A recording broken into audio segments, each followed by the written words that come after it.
Good morning बच्चों। हमने इससे पहले चैप्टर नंबर 17 केंद्रीय प्रवृत्ति के माप के बारे में पढ़ा था। अब हम दूसरा चैप्टर शुरू करते हैं, वैदिक गणित, जिसकी एक्सरसाइज 1.1। इसके अंदर हम जोड़ना यानी योग करना, घटाना, गुणा करना विभिन्न सूत्रों के द्वारा और भाग की क्रियाएं के बारे में जानेंगे। तो सबसे पहले हम जानते हैं योग के बारे में। तो सबसे पहला सवाल, शून्याङ्क संख्या विधि द्वारा योग कीजिए। अब जैसे इस सवाल का आगे पहला सवाल जिसमें योग करना है, तो योग करने के लिए हम दो पंक्तियों, अब तक तो हम क्या करते हैं, एक पंक्ति से हम योग करते चलते हैं। अब हम दो दो पंक्तियों को लेंगे।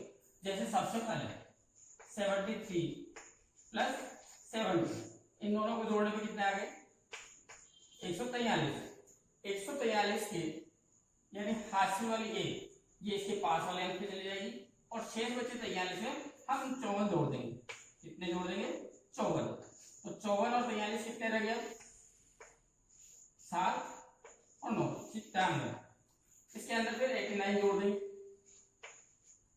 89। तो अब 89 जोड़ने पे इनका कितना योग हो गया, ये 16 के 6 हासिल और ये 18 यानी 186।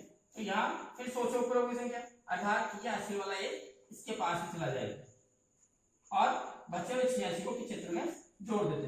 अब इसके साथ 75 जोड़ दिया हमने। तो जब 75 में जोड़े इसको, तब इसका योग कितना हो गया 6 और 5 11 हासिल कितना हो गया 9 और 7 16 यानी 161 में फिर ये हासिल वाली एक जो है वो कहाँ चली जाएगी इसके पास वाले अंक पे और शेष पर रहेगा हमारे पास 61 और इस 61 में हम 01 जोड़ देंगे।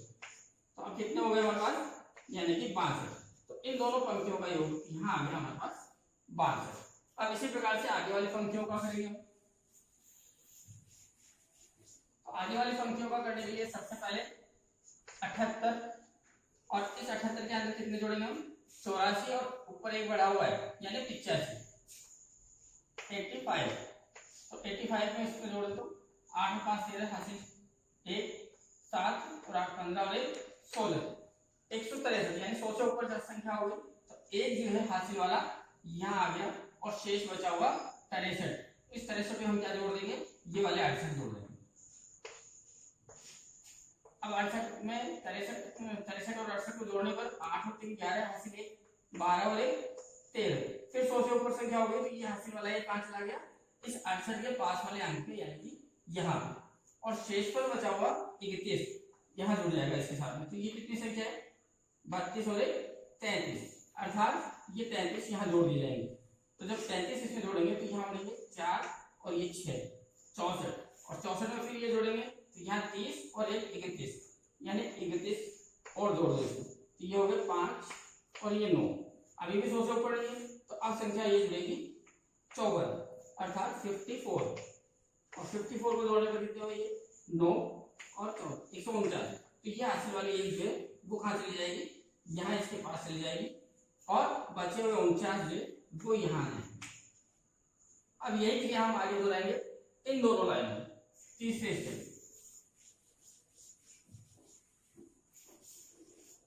तो सबसे पहले 83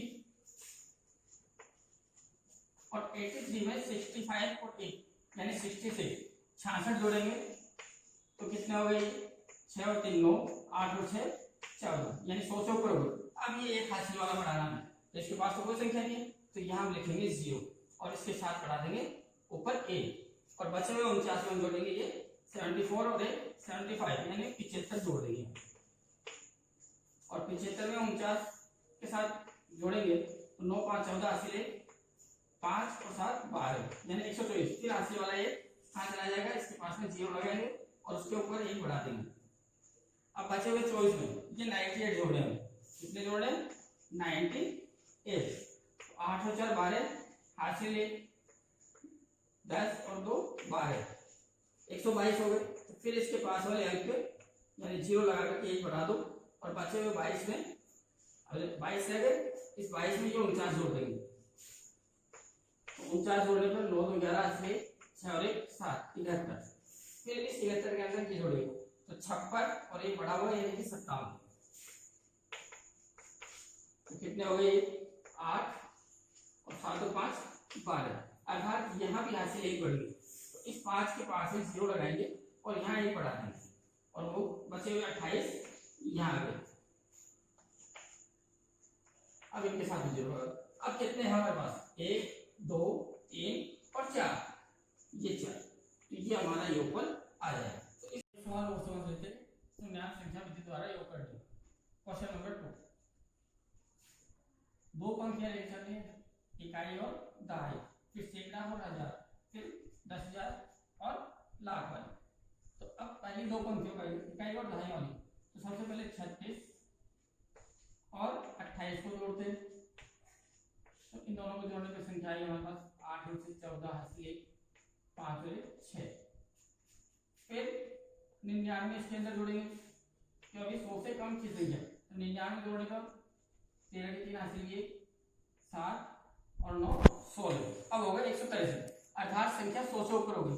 100 से ऊपर का मतलब ये जो 100 का 1 है ऊपर वाला, इस 1 को हम हासिल के रूप में इसके पास वाले अंक पर जोड़ देंगे। 99 जोड़ने की संख्या 100 से ऊपर गई है, इसलिए 99 के पास वाले अंक पर 1 बढ़ा दिया जाता है। अब शेषफल बचा हमारे पास 63। इन 63 के अंदर कितने जोड़ देंगे हम? 21 जोड़ देंगे। तो ये कितना हो गया? 4, 6 और 2 8, अर्थात ये संख्या 100 से कम है, ये ऐसी 84 यहाँ। अब इसी प्रकार से अन्य दो पंक्तियों को आगे वाली का करेंगे। तो 97 और इसके अंदर हम जोड़ेंगे 57। तो 7 दूनी 14 हासिल 1 10 और 5 15, 154, यानी 100 से ऊपर हो गई। एक जो है ये इसके पास वाले अंक पर बढ़ जाएगा, यानी यहाँ 6 पर। और बचे कितने हमारे पास? 54। तो ये शेष जो 54 बचे हैं, इस 54 के अंदर हम कितने जोड़ देंगे? 39 और 40, तो ये बन गए 94, अर्थात 100 से कम है, तो आगे वाले 43 फिर जोड़ेंगे इसके अंदर। तब अब संख्या हमारे पास हो गई 7 9 और 4 13, अर्थात 137। 137 में 100 से ऊपर संख्या है, तो ये एक हासिल वाला यहाँ चला जाएगा और शेषफल बचे हुए 37 यहाँ आ जाएगा। इसी प्रकार से आगे वाली दो पंक्तियों का योग करेंगे। तो सबसे पहले 32 और 32 में हम जोड़ेंगे 46 और 1 47। इनको जोड़ने को 7 और 2 9, 4 और 3 7। उसके बाद में 100 से कम है तो 62 और जोड़ देंगे। तो 62 और जोड़ने पर ये संख्या होगी 9 और 2 11 हासिल 1, 7 और 1 8, 8 और 6 14, अर्थात 100 से ऊपर संख्या हो गई। तो ये हासिल वाला ये किसके पास जाएगा? 62 के पास में कोई एक नहीं तो 0 लगा करके उस पे 1 बढ़ा देंगे। तो शेषफल हमारे पास रहेगा 41। इस 41 के अंदर कितने जोड़ देंगे हम? 55 और 1 56, 5 6 और 1 7, 5 और 4 9, अर्थात 100 से कम है संख्या, तो ये 97 ऐसे कैसे यहाँ आ जाएंगे। और यहाँ कितने रह गए हमारे पास? केवल 1, तो ये 1 यहाँ आ जाएगा। और इस प्रकार से शून्यांक संख्या विधि द्वारा योग किया जाता है, यानी कि घटाओ। बाकी अब तक तो हम क्या करते आते थे? 6 में से 7 में जाते, तो इधर से हासिल 1 लेकर के 16 बना लेते थे और 16 में से 7 कम कर देते थे। वैदिक विधि के अनुसार हम करेंगे 7 का परमित्र लेंगे, परमित्र अंक लेंगे। और परमित्र अंक का मतलब 7 में ऐसी कौन सी संख्या जोड़ने पर जोड़े कि ये 10 बन जाए। तो 7 का परमित्र अंक, 7 का परमित्र अंक कितने हैं? यानी 3, क्योंकि 7 + 3 करने पर कितने हो जाते हैं? ये 10 हो जाते हैं। तो ये जो परमित्र अंक है 7 का 3, तो 3 को हम जोड़ देंगे 6 में। तो 6 + 3 कितने हो जाते हैं? 9। कितने हो जाते हैं? 6 + 3 यानी कि 9। और हासिल कहाँ बढ़ जाएगी?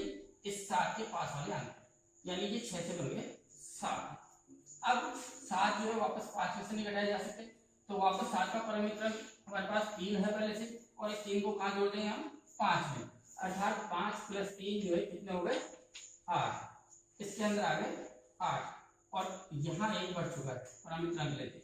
अब ये बन गए 5, 3 में से 5 ले जाते, तो अब हम लेंगे 5 का परमित्र अंक। 5 का परमित्र अंक, यानी 5 में से कौन सी संख्या जोड़ेगी ये 10 बन जाएगी। तो कितने होंगे 5, 5 से 5 जोड़ने पर 10 बनेंगे। तो इस 5 को कहां जोड़ेंगे हम 3 के अंदर, अर्थात 5 प्लस 3 जो कितने हो गए 8। तो यहाँ पे कितने आ गए 8 और हासिल बढ़ गया 1।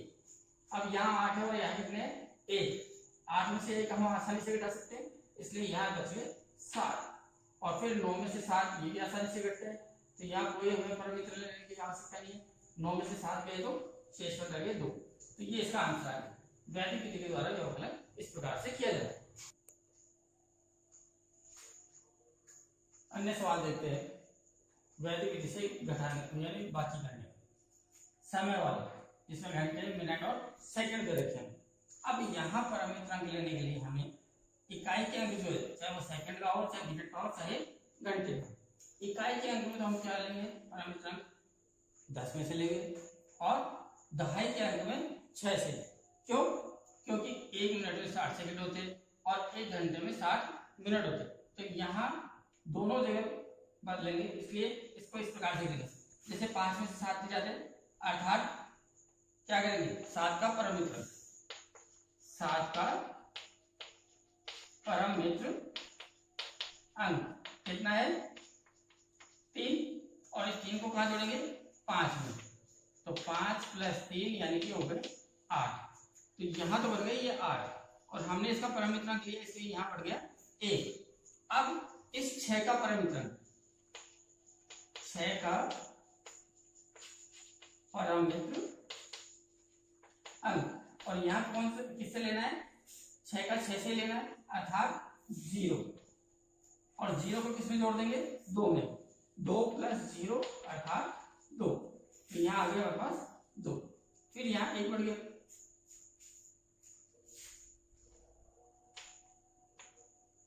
फिर 26 में से यानी 6 में से 9 घटाने हैं, तो 9 का परम मित्र अंक, 9 का परम मित्र अंक 1, और 1 को किसमें जोड़ेंगे 6 में, अर्थात 6 प्लस 1 बराबर 7। तो 7 कहाँ जाएंगे यहाँ पर, और यहाँ फिर 1 बढ़ जाएगा, अर्थात फिर 6 का परम मित्र अंक, 6 का परम मित्र अंक अर्थात 0, और 0 को किसमें जोड़ना है 2 में, अर्थात 2 प्लस 0 बराबर 2। तो यहाँ वापस आ गए 2, और यहाँ 1 बढ़ गया। फिर 9 का परम मित्र अंक, 9 का परम मित्र अंक कितना है 1, और 1 को किसमें जोड़ देंगे इस 1 में, अर्थात 1 प्लस 1 बराबर 2। तो यहाँ आ गए 2, और यहाँ 1 बढ़ गया, और फिर अब इसके अंदर 3 में से 2 आसानी से घटाए जा सकते हैं, तो यहाँ कितना आ जाएगा 1, अर्थात ये इसके आंसर। तो यहाँ हम ये देखते हैं कि इकाई के लिए परम मित्र अंक 10 में से देखते हैं इकाई वाले अंक का, और दहाई वाले में 6 में से। और इसका कारण क्या है, क्योंकि 1 मिनट में 60 सेकंड होते हैं और 1 घंटे में 60 मिनट होते हैं, इसलिए ये जो बदल रहा है आधार वो बार बार इसके कारण होता है। सूत्र एकाधिकरण पूर्वण द्वारा गुणा करना। एकाधिकरण पूर्वण सूत्र तब लगता है कि पूर्व की संख्याएं समान, जैसे यहाँ दोनों जगह 31 समान, तो पूर्व की संख्या का एक अधिक, अर्थात इसको गुणा करेंगे तो हम लिखेंगे 31 गुणा इसका एक अधिक यानी 32, और दूसरे खंड में शेषवर्ती संख्याओं का गुणनफल यानी 6 गुणा 5 होते 6। अब 31 और 32 को गुणा करने पर कितने आ गए 31 एकम 31 दूनी 62, हासिल 6, और 31 किया 93 और 6 99, और इन दोनों को गुणा करने पर कितने आ गए 5 एकम 5, और नीचे 6 6 36। तो इसका आंसर आ गया लास्ट में 992 5/36। ये इसका आंसर। ये तो हो गया 5वां सवाल पूरा कंप्लीट। अब छठे सवाल में देखते हैं। तो हमें दो संख्या दे रखी है 103 और 105। 97। यहाँ पूर्व की संख्या एक समान है और आगे वाली संख्याओं का योग, ये भी साथ में जरूरी है, चाहे वो इस सवाल में हो चाहे इस सवाल में। पूर्व की संख्या समान हो और शेष संख्याओं का योग जो है कितना होना चाहिए, 1, 10, 100 या फिर 1000। जब ये होता है तब इसके अंदर ये सूत्र काम करता है। तो यहाँ हम देखें तो 0, 3 और 97 दोनों मिलकर के हो जाते हैं कितने, 100, और पूर्व की संख्या 1, 1 बराबर है। तो अब यहाँ हम लिखेंगे 1 गुणा पूर्व की संख्या का 1 अधिक एकाधिक पूर्व के द्वारा 2 और गुणा के अंदर 0, 3 शेष बची संख्या और 97।